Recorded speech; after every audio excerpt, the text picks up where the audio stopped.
Bapak Ibu saudara-saudara yang kekasih di dalam nama Tuhan Yesus Kristus, selamat pagi. Marilah kita memulai ibadah pagi kita pada hari ini. Merede mahita sian ede nomor 107 ayat sada.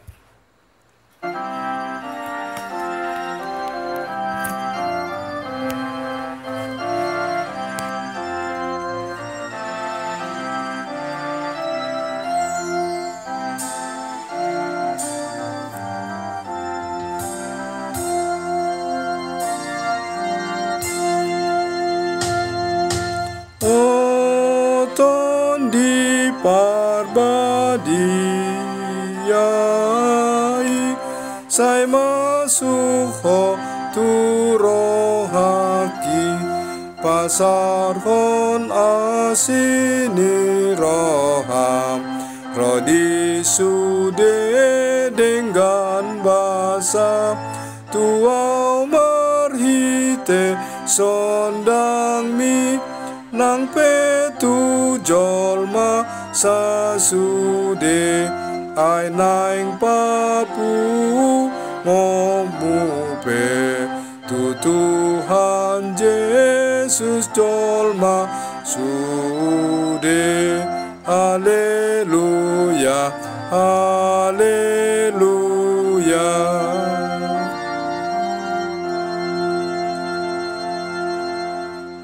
Kasih karunia dan damai sejahtera yang dari Allah Bapa dan anaknya Tuhan Yesus Kristus menyertai kamu.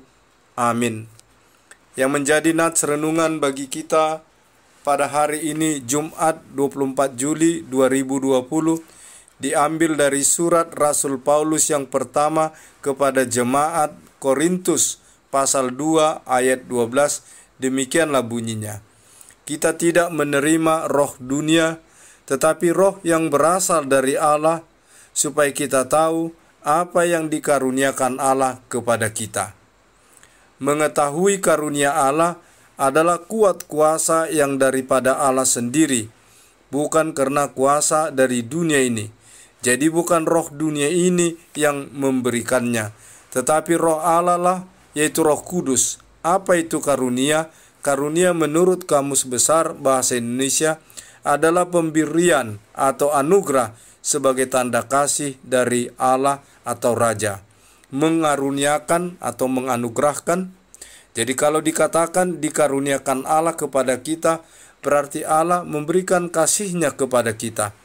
Rasul Paulus dalam nats renungan ini mengatakan bahwa kita menerima roh yang berasal dari Allah dari 1 Korintus pasal 2 ayat 10-16 menyadarkan kita bahwa kita hanya bisa memahami dan menangkap Injil dengan baik jika Roh Kudus memampukan kita. Keselamatan bagi bangsa yang berdosa, yaitu yang tertulis dalam Yesaya pasal 64 ayat 4-6. Keselamatan itu yang telah digenapi di dalam Yesus Kristus, tetapi hanya Roh Kudus yang mengetahuinya dari Allah untuk memberitahukannya kepada manusia. Dapat kita baca itu dalam ayat 10 sampai dengan ayat 11. Tujuan Roh Kudus itu adalah membuat kita mengetahui tentang karunia-karunia Allah, yaitu dalam ayat yang ke-12 seperti nats renungan kita pada pagi hari ini. Wawasan dari Roh Kudus itu memampukan kita untuk menangkap karunia-karunia Allah. Kita mempersalahkan orang sebagai kolot atau terbelakang, tetapi sebenarnya kita selaku pelayan yang belum mampu menyesuaikan pelayanan kita bagi mereka. Tetapi perlawanan oleh jemaat yang masih anak dalam iman bukan masalah pendekatan kita. Hal ini dialami Rasul Paulus dengan jemaat di Korintus. Karena itulah dia tahu bahwa hanya Roh Kudus yang dapat menerangi pemahaman orang. Dia sabar terhadap mereka dan tetap mengajar mereka sehingga akhirnya ada hasil. Dalam 2 Korin pasal 7 ayat 6-9. Semoga kita mencari penerangan Roh Kudus bagi diri kita, juga bagi jemaat. Karena kita dan jemaat dapat memahami karena Roh Kudus. Allah menciptakan alam semesta dan menempatkan manusia di dalamnya. dan manusia lemah jatuh ke dalam dosa. Allah tahu bahwa manusia tidak dapat menyelamatkan dirinya sendiri.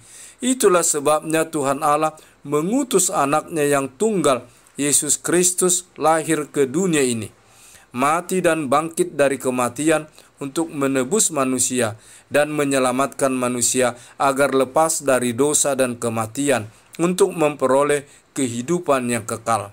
Kuat kuasa Roh Kuduslah yang memampukan manusia memahami kasih dan anugerah Allah Bapa di dalam Yesus Kristus yang telah datang ke dunia ini membawa terang dan keselamatan.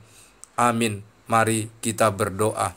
Ya Tuhan Allah Bapa yang Maha Pengasih dan Maha Penyayang, anugerahkanlah senantiasa Roh-Mu yang kudus kepada kami, agar kami senantiasa mengetahui dan mengenal anugerah dan pengasihan-Mu di dalam Yesus Kristus, Tuhan dan Juru Selamat kami.